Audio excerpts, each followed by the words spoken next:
Ready रहेंगे। Volume 1 का exercise 51 and 52 का डिबेट स्टार्ट हो रहा है। Ready start. महोदय, योजना पर वाद विवाद सच्चे अर्थ में एक राष्ट्रीय विचार विमर्श का अवसर है और मुझे प्रसन्नता है कि सदस्यों ने इसे गंभीरतापूर्वक लिया है।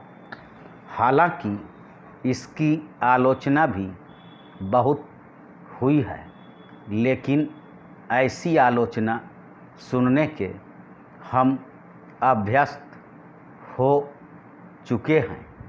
पहले इसका लक्ष्य योजना का विचार ही हुआ करता था। सौभाग्य से वह बात अब नहीं रह गई है और हम विकास की ऐसी सीढ़ी पर पहुंच चुके हैं जब मुझे आशा है कि सभी दल योजना के विचार का अनुमोदन करते हैं। कुछ ने योजना के कुछ अंशों का अनुमोदन किया है और अपनी आलोचना अनेक कार्यक्रम को लागू करने के तरीके के लिए सुरक्षित रखी है। कई सदस्य ऐसे हैं जो योजना के हमारे ढंग को बिल्कुल पसंद नहीं करते। अब यह स्पष्ट है कि हम में से प्रत्येक व्यक्ति के रूप में नहीं, बल्कि दल के प्रतिनिधि के रूप में कुछ विचारों के पक्ष में है और कार्य संचालन के किन्हीं विशेष तरीकों को पसंद करता है। हमने पर्याप्त विचार विमर्श और सोचने समझने के बाद यह निश्चय किया है कि हमें किस प्रकार का योजना आयोग बनाना चाहिए और आयोग को किस ढंग से काम करना चाहिए।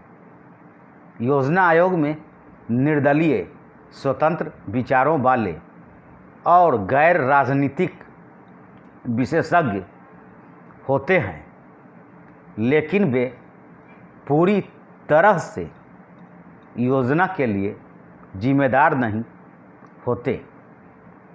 योजना का निर्माण प्रत्येक राज्य के विभिन्न स्तरों के लोगों के साथ अनेक विचार विनिमयों के आधार पर होता है और अंततः उसे अंतिम रूप देने के लिए राष्ट्रीय विकास परिषद में प्रस्तुत किया जाता है, जिसके अंतर्गत सभी मुख्यमंत्री होते हैं, जिनमें अनेक अन्य दलों के होते हैं।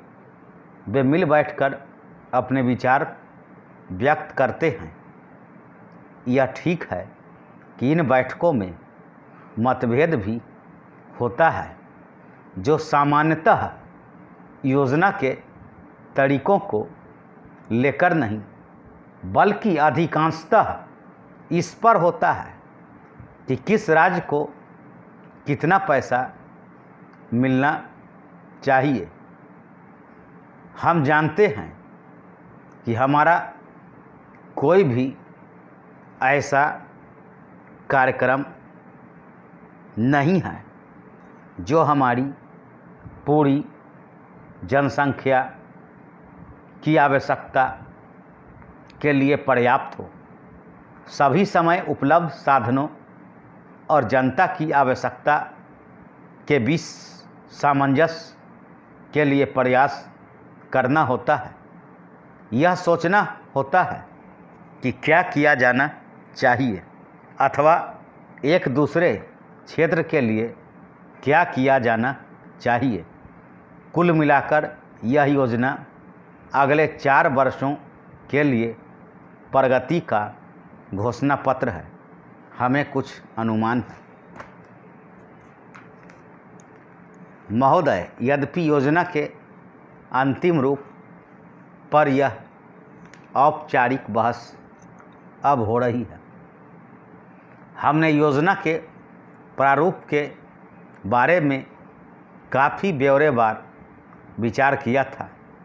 एक माननीय सदस्य ने कहा है कि योजना से ऐसा नहीं लगता कि कामों को निपटाने में तत्परता जरूरी है। मैं समझता हूँ कि योजना के प्रारूप और उसके अंतिम रूप में यही अंतर है। अंतिम रूप में हमने तात्कालिकता पर जोर दिया है, जिसका प्रमाण यह है कि उसमें आज की प्रमुख समस्याओं की पहचान की गई है, जैसे बेरोजगारी या क्षेत्रीय असंतुलन अथवा अन्य ऐसे ही बातें। इनमें से कुछ समस्याओं के समाधान में कोई विलंब नहीं होना चाहिए और उन्हें तत्काल दृढ़ निश्चय के साथ हल किया जाना चाहिए। लेकिन कुछ परिस्थितियां ऐसी होती हैं जिनमें हमें काम करना होता है। कुछ मान्य तरीके हुआ करते हैं। इनमें से एक है लोकतंत्री प्रक्रिया। बहुत से लोग चाहते हैं कि हम कई काम एक साथ करें और इनमें से कुछ के बारे में हम सहमत भी हैं कि वे सही काम हैं, लेकिन हम लोकतंत्री प्रक्रिया के प्रति वचनबद्ध हैं। हम जनता की राय से काम करने के लिए प्रतिबद्ध हैं। हमें अधिकाधिक जनता और पार्टियों को अपने साथ लेकर आगे बढ़ना है।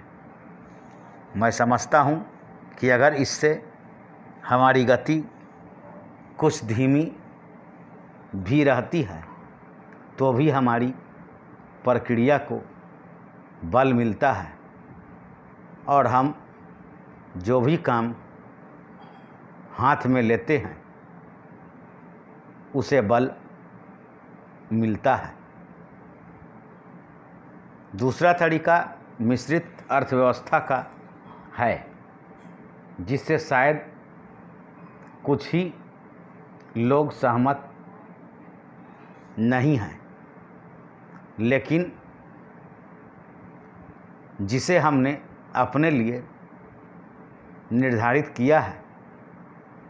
ऐसी अर्थव्यवस्था की अनेक त्रुटियां भी होती हैं, लेकिन हमारे देश में आज जो परिस्थिति है उसमें हमारी सरकार, हमारे पूर्ववर्तियों और आज के सहयोगियों ने यह अनुभव किया कि हमें इस तरीके को अपनाकर चलना चाहिए।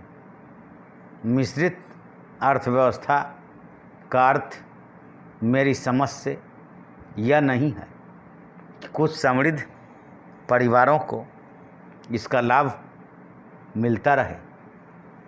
कृषि या लघु उद्योग जैसे अनेक क्षेत्र कमज़ोर वर्गों के लाभ के लिए निजी क्षेत्र में रखे गए हैं और हमारी मिश्रित अर्थव्यवस्था के अंतर्गत अपने लिए लोगों को अनेक कार्यक्रम अपने हाथ में लेने के अलावा उनमें अपने लिए काम करना चाहिए। मुझे मालूम है कि स्वाधीनता के तुरंत बाद जो स्थिति उत्पन्न हुई थी उसका कुछ परिवारों, ग्रुपों, व्यावसायिक घरानों ने निजी स्वार्थ के लिए लाभ उठाया। धन्यवाद।